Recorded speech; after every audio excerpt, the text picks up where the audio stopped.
বা উঠো নামাজ পড়তে মসজিদে যাবো। তাই তুমি আসছো, বসো। কেমন আছো?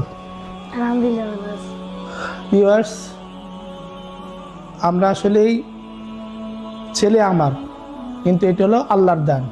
আমরা মা বাবারা চাই সবসময় এইটাই শিখাইতে যে বাবা মায়ের সাথে 5 ওয়াক্ত নামাজ কালাম পড়বে, কোরআন পড়বে, বুঝে পড়বে।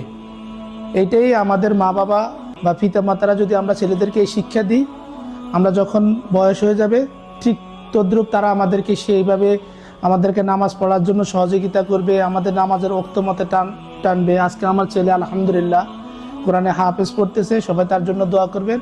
আমাদের নামাজের জন্য তাকিদ দিচ্ছে। তো আমি চাই সব সময় আমরা বাপ বেটা একসাথে নামাজ কালাম পড়বো, মানুষের সাথে মানুষকে দান সকাত করব, মানুষের সাথে মিলেমিশে থাকবো, জ্ঞানজাম থেকে দূরে থাকবো। এইটাই আমাদের শিক্ষণীয়। সবচেয়ে বড় কথা যেটা, ছেলে হলো আমার, এটা হলো আল্লাহর দান।